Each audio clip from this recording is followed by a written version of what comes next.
नमस्कार दोस्तों, मेरा नाम है विमल सिंह। बालाजी स्टडी अड्डा में आपका स्वागत है। सुपर टेट 2021 के लिए जैसे कि हम आपको प्रैक्टिस सेट करा रहे हैं, तो जस्ट इससे पहले हमने जो प्रश्न थे वो हिंदी के 20 प्रश्न देखे थे, जो कि आपके सभी प्रश्न यूपी टेट 2021 के लिए भी इंपॉर्टेंट हैं। तो साइड में आई बटन में पिछला वाला वीडियो आपको मिल जाएगा। आज हम देखेंगे उसके आगे के जो है प्रश्न, जिसमें हम 10 प्रश्न देखेंगे। सबसे पहले संस्कृत के, फिर 10 प्रश्न हम देखेंगे इंग्लिश के, और लास्ट में 10 प्रश्न हम देखेंगे साइंस के। तो कुल मिलाकर 30 प्रश्न देखेंगे, और लास्ट में एक प्रश्न हम आपसे भी पूछेंगे, जैसे कि सभी वीडियो में हम आपसे एक ना एक प्रश्न पूछते हैं। चलिए शुरू करते हैं संस्कृत के पोर्शन से। 21 प्रश्न आपका पूछा गया है, जो कि आपका एक श्लोक दे रखा है कि वृथा वृष्टि समुद्रेषु वृथा तृप्तस्य भोजनम वृथा दानम समर्थस्य वृथा दीपो दिवापिचा। इस प्रकार से श्लोक है आपका, और लिखा है कि इस श्लोक में वृष्टि पद का क्या अर्थ होगा, ये आपको बताना है। इसके लिए आपको पता होना चाहिए इसका अर्थ है। ये जो श्लोक दे रखा है इसका अर्थ पता होना चाहिए। तो समझते हैं। वृथा वृष्टि समुद्रेषु का मतलब होता है कि समुद्र के लिए वर्षा होना व्यर्थ है, उसके पास अपार जल है। तो आप क्या कहेंगे? वृथा वृष्टि समुद्रेषु। फिर आगे कह रहा है वृथा तृप्तस्य भोजनम, यानी कि जो तृप्त व्यक्ति है उसके लिए भोजन व्यर्थ है। आप ऑलरेडी खाना खा चुके हैं, जरूरत से ज्यादा खा चुके हैं, तो क्या फिर आपको भूख लगी है? नहीं लगी है, तो आपके लिए भोजन व्यर्थ है। फिर कह रहा है वृथा दानम समर्थस्य, यानी कि जो समर्थ व्यक्ति है, समर्थ से लिखा ना, समर्थ यानी कि जो समर्थ व्यक्ति है, धनी व्यक्ति है, उसको दान देना व्यर्थ है। वृथा मतलब व्यर्थ है। फिर चौथा वाला वृथा दीपो दिवापिचा, यानी कि दिन के समय दीपक जलाना व्यर्थ है। तो ये आपका पूरा श्लोक है, बहुत ही सुंदर श्लोक है, और ये श्लोक जो है आपका सुभाषितानी जो है वहां से लिया गया है। आंसर की बात करते हैं तो वृष्टि पद का यहां पर क्या अर्थ होगा? तो आपका वर्षा हो जाएगा, और इसी का दूसरा रूप यहां पर बरसात जो है वो लिखा हुआ है। अगला प्रश्न देखते हैं 22। पादेन खंजहा में कौन सी विभक्ति प्रयुक्त हुई है? चार ऑप्शन है, बताना है आपको। चतुर्थी विभक्ति, द्वितीय विभक्ति, पंचमी विभक्ति या सप्तमी विभक्ति। तो इन चारों ऑप्शन में कौन सा सही होगा? बात करते हैं आंसर की ऑप्शन एबीसीडी में से, तो आपका ऑप्शन बी वाला, तो ये आंसर जो दे रखा है ये आपका दे रखा है बुक में, जो कि गलत है। आपका सही आंसर होगा तृतीय विभक्ति, जो कि देखिए यहां पर ऑप्शन में ही नहीं है। आपका क्या सही होगा? तृतीय विभक्ति। देखिए आपका सूत्र होता है तृतीय विभक्ति का येनांग विकारा। तो अंग के या पूरे शरीर में किसी अंग में कोई विकार होता है तो वहां पर तृतीय विभक्ति होती है। जैसे कि सह अक्षरा काढ़ा अस्ति हम बोलते हैं, तो वह आंख से काना है, तो वहां पर आपका तृतीय विभक्ति हो जाएगी। जैसे कि मुकेशः पादेन खंजा अस्ति, यानी कि मुकेश पैर से लंगड़ा है। यहां पर वही तो कह रहा था, पादेन खंजा यानी कि पैर से लंगड़ा है, तो वहां पर भी आपकी तृतीय विभक्ति ही होगी। सेम चीज यहीं पर होगा, अगर कर्णन वदिरा अस्ति राम निवासा, यानी कि राम निवास कान से बह रहा है, तो वहां पर भी आपका होगा। तो किसी भी प्रकार से अंग में विकार के संदर्भ में यदि आपसे पूछा जाए तो वहां का सूत्र होता है येनांग विकारा। येनांग विकारा, उससे आपका तृतीय विभक्ति ऑप्शन बिल्कुल सही होगा। 23 प्रश्न देखते हैं। मार्जारा पद का अर्थ क्या होता है? बिलाव होता है, मकड़ी होता है, बाघ होता है, या भालू होता है? चार ऑप्शन में से छांटना है आपको, बताना है इन चारों ऑप्शन में कौन सा जो है वो सही होगा। तो चलिए बात करते हैं आंसर की। तो आपका ऑप्शन पहला ही वाला बिलाव सही हो जाएगा। बिल्ली जो है मार्जारा उसी को कहते हैं। 24 प्रश्न कह रहा है कि नीत्वा पद में कौन सा प्रत्यय है? तो ऑप्शन एबीसीडी में से तिन ल्यप तवा या सानच कौन सा सही होगा? पढ़ने मात्र से ही काफी चीजें आपको समझ में आ जाती है। तो यहाँ पर आप देखिए नीत्वा में तो आ रहा है लास्ट में, उससे ही आपको समझ में आ रहा है कि कत्वा प्रत्यय ऑप्शन सी वाला जो है वो बिल्कुल सही हो जाएगा। अच्छा, ये भी आपको पता होना चाहिए नी प्लस कत्वा से ही नीत्वा बना है, ताकि आप और भी पहचान सकें। 25 प्रश्न कह रहा है कि संस्कृत जो व्याकरण है उसमें कुल कितने उपसर्ग जो है वो होते हैं? 20 होते हैं, 30 होते हैं, 8 होते हैं, या चौथा ऑप्शन आपका दे रखा है 22 होते हैं। तो इस प्रकार से चार ऑप्शन है, बताना है आपको कौन सा सही होगा। आपसे पूछा गया है संस्कृत व्याकरण में कुल उपसर्गों की संख्या। तो आंसर की बात करते हैं ऑप्शन एबीसीडी में से। तो संस्कृत व्याकरण में कुल 22 उपसर्ग होते हैं। डी वाला आपका ऑप्शन हो जाएगा। उपसर्ग किस प्रकार से? जैसे प्रा होता है, परा होता है, अप होता है, सम होता है, अनु होता है। इस प्रकार से कुल मिलाकर 22 उपसर्ग होते हैं। 26 प्रश्न कह रहा है कि सत्संगति कथम किम ना करोति पुंसाम, ये जो सूक्ति है वो किस ग्रंथ की है? किरातुर्जुनियम की है, नीति शतकम की है, गीता की है या मेघदूतम की है। इसीलिए जो इस टाइप का श्लोक आता है मैं आपको बता भी देता हूँ कि कहाँ से लिया गया है, ताकि उस टाइप का भी प्रश्न पूछा जाए जैसे ये पूछा गया तो आप कर ले जाए। ऑप्शन एबीसीडी में से कौन सा सही होगा, जल्दी से बताइए आंसर। बात करते हैं आंसर की, तो आपका बी वाला ऑप्शन नीति शतकम सही हो जाएगा। और अर्थ क्या होता है इसको भी समझिए। तो कह रहा है जो सत्संगति होती है, अच्छी संगति होती है, कथम किम ना करोति पुंसाम, यानी कि जो साधुओं के द्वारा ऐसा कहा गया, यानी पूरा यदि आप श्लोक देखें तो उसमें कहा है साधुओं के द्वारा जा रहा है कि सत्संगति से क्या संभव नहीं है।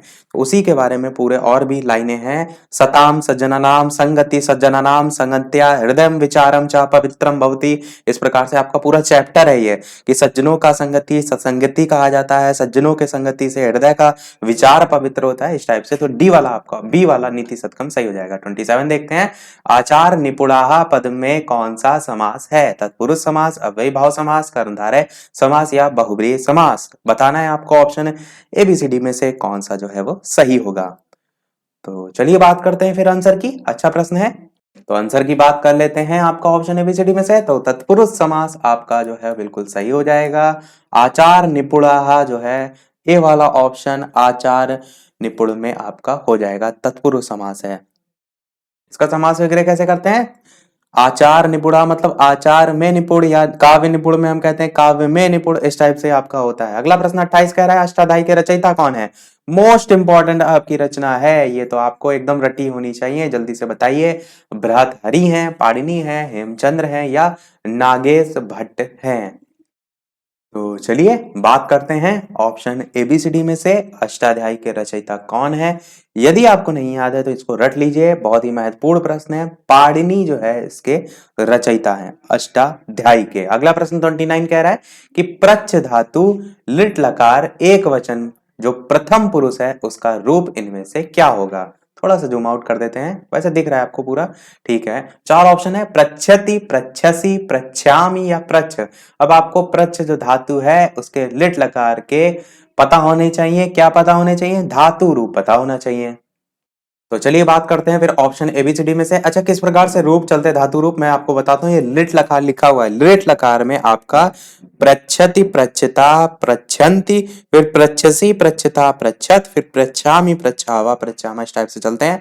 और यदि बात करें यहाँ पर एक वचन की, तो एक वचन में प्रथम पुरुष में आपका होगा सबसे पहले प्रच्छति। मैंने अभी बोला, तो आपका ए वाला ऑप्शन बिल्कुल सही हो जाएगा। और यदि यहाँ पर एक वचन की जगह आपसे पूछा गया होता, नहीं मध्यम पुरुष पूछा गया होता, एक वचन तो है ठीक है आपका, एक वचन की जगह यहाँ पर प्रथम पुरुष की जगह मध्यम पुरुष लिखा होता, तब आपका प्रच्छसि हो जाता। तो ए वाला आपका ऑप्शन सही हो जाएगा। देखते हैं हमारा लास्ट संस्कृत का प्रश्न। और वीडियो पसंद आ रहा हो तो सभी लोग वीडियो को लाइक अवश्य कर दीजिएगा। इतने अच्छे अच्छे प्रश्न हम आपको करा रहे हैं, तो आप सभी का एक लाइक तो वीडियो पर बनता ही है। तो 30 नंबर आपका प्रश्न है, पितरी पद का चतुर्थी बहुवचन रूप जो है वो क्या होगा? चार ऑप्शन है, पितृभ्याः होगा, पितृभि होगा, पितरन होगा, पितृसु होगा। चार ऑप्शन है, तो ऑप्शन एबीसीडी में से कौन सा सही होगा? पितरी पद का चतुर्थी बहुवचन आपका ऑप्शन जो, देखिए मैं आपको बताता हूँ किस प्रकार से यहाँ पर रूप चलते हैं। तो जो एक वचन होता है उसमें पिता, पितरम, पित्रा, पित्रे, पितु, पितु, पितरी, इस टाइप से चलते हैं। फिर आपका द्विवचन में पितरौ, पितरौ, पितराभ्याम, पितराभ्याम, पितराभ्याम, फिर पितरौ, पितरौ, इसी प्रकार बहुवचन में भी चलते हैं। तो यहाँ पर पितरी का चतुर्थी बहुवचन पूछा गया, तो बहुवचन में आपका जो प्रथमा विभक्ति होती है उसमें पितराहा होता है, फिर द्वितीया में पितरन होता है, तृतीया में पितृभि होता है और चतुर्थी में पितृभ्याः होता है। तो ए वाला आपका ऑप्शन बिल्कुल सही हो जाएगा। चलिए देखते हैं हमारा अब इंग्लिश का पोर्शन जो है, जो कि आपके टोटल कितने प्रश्न आते हैं? तो वो आपके टोटल 10 प्रश्न आते हैं। तो 31 प्रश्न आपका कह रहा है which one is the correct alternative to the given sentence by whom is the child being fed. तो इस प्रकार से चार ऑप्शन है, बताना है who fed the child, who has fed the child, who is feeding child, who was feeding the child. There यहाँ पर आपको इस प्रकार से चार ऑप्शन है, बताना है इसका कौन सा जो है वो करेक्ट फॉर्म होगा। तो ऑप्शन एबीसीडी में से बात करते हैं आंसर की, तो who is feeding child, option number C जो है वो हो जाएगा। By whom is the child being fed का, तो सी वाला आपका बिल्कुल जो है यहाँ पर करेक्ट है। 32 प्रश्न कह रहा है कि choose the correct option in the following carry out. तो कैरी आउट का आपको बताना है इन चारों में से कौन सा होगा। कैरी आउट का वैसे नॉर्मल अर्थ हम देते हैं किसी चीज को फिनिश करने के संदर्भ में, काम करने के में, अंजाम देने में, इस टाइप से हम देते हैं। तो कंटिन्यू तो होता है लगातार करने रहना, रिकलेक्ट होता है फिर से आप चीजों को इकट्ठा करें, ब्रिंग मतलब लाना होता है, ओबे मतलब कोई आदेश के तौर पर। तो कोई अंजाम देने की जब बात हो रही तो ओबे तो आपका आएगा, तो सी वाला आपका ऑप्शन बिल्कुल सही हो जाएगा। अगला 33 प्रश्न कह रहा है कि find out the meaning of the given word raze, RAZE इस प्रकार से दे रखा है और इसके भी आपको चार ऑप्शन है, छांटना है कौन सा जो है वो सही होगा। वैसे जो ऑप्शन है डिस्ट्रॉय, एंग्री, केयरफुल या रेनोवेट, इनमें से ही आपको छांटना है। वैसे और भी अर्थ जो है वो होते हैं, जैसे कि नॉक डाउन होता है, पुल डाउन होता है, डिमोलिश होता है, और भी इसके अर्थ होते हैं। तो आंसर की बात करते हैं, ऑप्शन ABCD में से कौन सा सही होगा, तो आपका ऑप्शन पहला वाला डिस्ट्रॉय जो है वो सही हो जाएगा। मैंने बताया ना कि पुल डाउन मतलब किसी चीज को गिराने के संदर्भ में ही, नॉक डाउन अभी मैंने बोला उसको भी गिराने के संबंध में, तो डिस्ट्रॉय भी उसी के ही समानार्थी के रूप में यूज होता है। 34 प्रश्न कह रहा है कि which is the correct alternative of the sentence given below. Combine आपको सम सेंटेंस दे रखा है, we must help the poor, full stop, it is our duty. तो इसका बनाना आपको ये जो चार ऑप्शन दे रखे हैं उसमें से ही छांटना है कौन सा सही होगा। वीडियो की लाइव टाइमिंग है शाम के 8 बजे, तो लाइव आकर भी आप वीडियो देख सकते हैं। तो आंसर की बात करते हैं कि सेंटेंस आपका कौन सा जो है वो सही होगा, तो आपका बनेगा it is our duty to, उसके बाद आपका आएगा हेल्प द पुअर। तो पहला ही ऑप्शन देखिए लिखा भी हुआ है, it is our duty to help the poor, यही आपका सही हो जाएगा। 35 प्रश्न कह रहा है कि correct the sentence filling the blanks. Proverb आपको फिल करना है, all the glitters is not gold, silver, good या बैड। ग्लिटर्स माने होता क्या है, ग्लिटर्स मतलब होता है चमकती के संदर्भ में। हम कहते नहीं कि हर चमकती हुई चीज सोना नहीं होती, वही लिखा है all the glitters is not, क्या हो जाएगा, अभी मैंने हिंदी में बोला, बिल्कुल आपका सोना नहीं होती, यानी कि ए ऑप्शन गोल्ड जो है वो हो जाएगा, all the glitters is not gold. तो देखिए हिंदी भी कभी कभी पढ़ने का फायदा आपका होता है। 36 प्रश्न कह रहा है कि choose the correct sentence for the given word nomad, लिखा है NOMAD। आपको बताना है कि ये जो आपके दे रखे हैं वन वर्ड सब्स्टिट्यूशन जैसे पूछे जाते हैं, सेम वैसे ही है। तो पहला कह रहा है a person who wanders place to place, दूसरा कह रहा है एन एक्सपीरियंस्ड पर्सन, तीसरा कह रहा है one who is found of eating, और चौथा कह रहा है a person who travels for his purpose. तो आपको छांटना है ऑप्शन ABCD में से कौन सा सही होगा। तो चलिए बात करते हैं फिर आंसर की। तो आपका पहला ऑप्शन ही सही हो जाएगा, नोमैड मतलब होता है a person who wanders place to place, और नोमैड से ही आपका नोमैडिक बना है। घुमंतु प्रजाति आपने सुना होगा, तो घुमंतु हम कहते हैं नोमैडिक को, तो घूमने इधर से उधर एक प्लेस से दूसरी प्लेस, उन्हीं को हम नोमैड कहते हैं। अगला प्रश्न 37 कह रहा है कि which is the opposite in meaning for the word given below. तो यूफोरिया जो है इसका अपोजिट बताना है, विलोम शब्द बताना है। चार ऑप्शन है, एनर्जेटिक होगा, लेथार्जी होगा, नॉर्मेलिटी होगा, एक्साइटमेंट होगा। आपको बताना है इनमें से कौन सा जो है वो सही होगा। तो आपका ऑप्शन ABCD में से कौन सा सही होगा। बात करते हैं आंसर की, तो बिल्कुल आपका ऑप्शन लेथार्जी जो है वो सही होगा।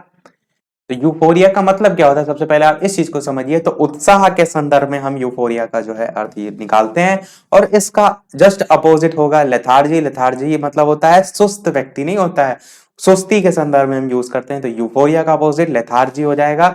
और आपके पास अच्छा समय है, आप इस टाइप के जो कठिन कठिन वर्ड हैं उनको डेली डेली थोड़े थोड़े करके याद करते चलिए, ताकि एग्जाम तक आपके पास अच्छा खासा कलेक्शन हो जाए। अगला 38 प्रश्न कह रहा है find out the part of speech used in the sentence hours college was closed yesterday. Noun, pronoun, adjective, noun, बताना है आपको कौन सा सही होगा।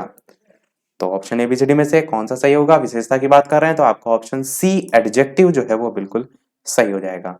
अब आपका एक डायरेक्शन दे रखा है, उस पर आधारित नीचे प्रश्न पूछे गए हैं, मतलब पैराग्राफ दे रखा है, लिखा है कि dance involves our sense of rhythm, we have an innate sense of rhythm in us from the time we are in our mother's वॉर्म, the rhythmic rocking we feel as she walks awakens our instinct of movement as bodies we are rocked to sleep.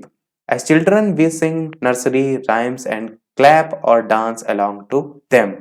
We have already begun dancing in many countries. Dance is indulged into cultivate discipline appreciation for one's native culture. इस पर based प्रश्न पूछा गया कि what is the main theme of the passage. ये जो आपका paragraph आपने पढ़ा, इसकी थीम मेन क्या है, क्या बताने का प्रयास किया जा रहा है। डांसिंग टू नर्सरी राइम्स, या dance and its importance in life and society, या डांस टीचिंग डिसिप्लिन, या अफ्रीकन डांसेस। तो बात करते हैं आंसर की ऑप्शन एबीसीडी में से, तो बिल्कुल आपका बी वाला ऑप्शन सही हो जाएगा, dance and its importance in life and society. इसी के बारे में यहाँ पर बताया जा रहा है। देखते हैं हमारा लास्ट इंग्लिश का प्रश्न, इसके बाद देखेंगे साइंस के प्रश्न। और वीडियो को शेयर अवश्य कर दीजिएगा और लोग भी देखते रहें, और साथ ही साथ लाइक करना बिल्कुल ना भूलिएगा। प्रश्न देखते हैं 40, when is the human being first associated with rhythm. ये भी पैराग्राफ पर ही आधारित है आपका। ए ऑप्शन कह रहा है इन द मदर वॉर्म, वॉर्म मतलब होता है कोक।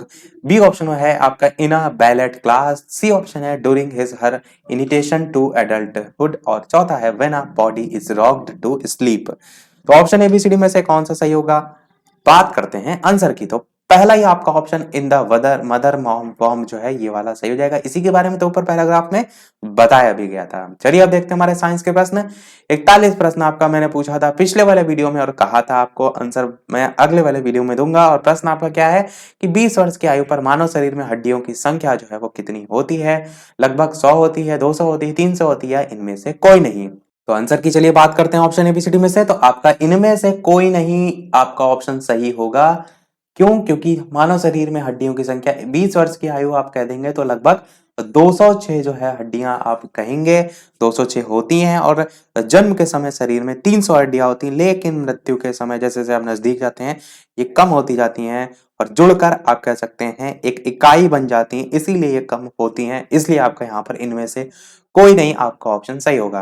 42 प्रश्न कह रहा है कि 1 किलोग्राम प्रति सेंटीमीटर स्क्वायर दाब समतुल्य किसके होता है। 4 ऑप्शन है 0.1 बार के, 1.0 बार के, 10.0 बार के, या 100.0 बार के। तो ऑप्शन एबीसीडी में से बताना है कौन सा सही होगा। बात करते हैं आंसर की, तो आपका बी वाला ऑप्शन 1.0 बार के सही हो जाएगा। और वैसे यदि आप देखेंगे तो ये पॉइंट में रहता है 0.981 बार समथिंग करके, तो आपका ओवरऑल अप्रोक्सीमेट जो है वो 1 बार के ही इक्विवेलेंट जो है वो मान लिया जाता है। 43 प्रश्न देखते हैं हमारे तंत्र में अधिकतम एटीपी जो अणु है उनको उत्पन्न करने वाला पद है ग्लूकोज का अपघटन, क्रेब्स चक्र, अंतिम श्वसन श्रृंखला, या जल अपघटन। ऑप्शन एबीसीडी में से बताना है आपको कौन सा जो है वो सही होगा। हमारे तंत्र में अधिकतम जो एटीपी अणु है उनको उत्पन्न करने वाला पद जो है इनमें से कौन सा जो है वो होता है। बात करते हैं चलिए फिर आंसर की, ऑप्शन एबीसीडी में से कौन सा सही होगा। तो आपका बी वाला ऑप्शन क्रेब्स चक्र जो है वो सही हो जाएगा। अगला प्रश्न 44 कह रहा है कि पौधे और जो पेड़ है उनका खाना तैयार करने की जो प्रक्रिया है वो क्या कहलाती है। कार्बोहाइड्रोलिसिस कहलाती है, मेटाबॉलिक सिंथेसिस कहलाती है, फोटो सिंथेटाइजेशन कहलाती है, या फोटोसिंथेसिस कहलाती है। इस प्रकार से कौन सा सही होगा। पेड़ पौधे और पेड़ का खाना तैयार करने की जो प्रक्रिया है उसके संदर्भ में पूछा गया था। आप सभी जानते हैं इतना यहाँ पर घुमाया गया है 20 तरीके के ऑप्शन देकर। आप जानते हैं फोटोसिंथेसिस होता है, यही आपका बिल्कुल सही हो जाएगा। प्रकाश संश्लेषण हम हिंदी में इसे कहते हैं।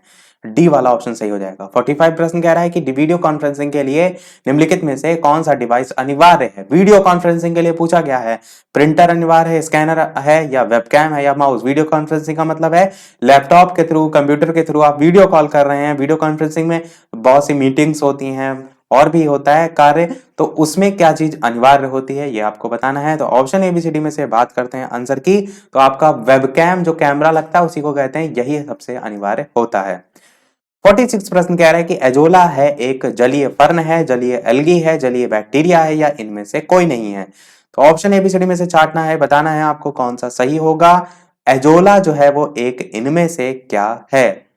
तो बात करते हैं आंसर की, ऑप्शन एबीसीडी में से, तो आपका जलीय फर्न जो है वो बिल्कुल सही हो जाएगा। एजोला जो है आपका जलीय फर्न जो है वो होता है।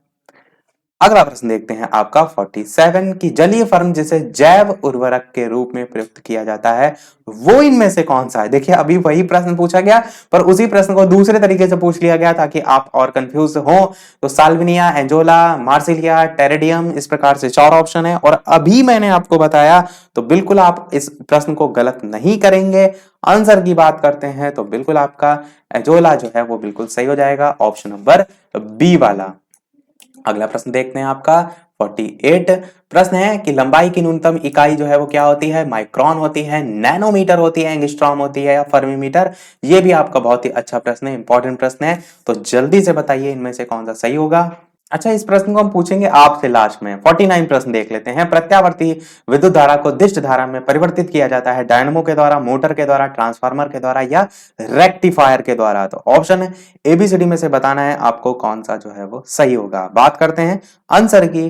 प्रत्यावर्ती विद्युत धारा को दिष्ट धारा में बदलने का काम जो है किसके द्वारा होता है, तो आंसर की बात करते हैं तो आपका रेक्टिफायर जो है वो बिल्कुल जो है वो सही हो जाएगा। देखते हैं हमारा अगला और इस वीडियो का लास्ट प्रश्न, और इसके बाद प्रश्न हम पूछेंगे एक आपसे भी, जैसे कि सभी वीडियो में हम प्रश्न पूछते हैं एक ना एक। तो वयस्क मानव में कितनी होती हैं अस्थियां, उसके संदर्भ में पूछा गया है 204, 206, 208 या 210। अभी मैंने प्रश्न कराया था तो किसी का गलत नहीं होगा।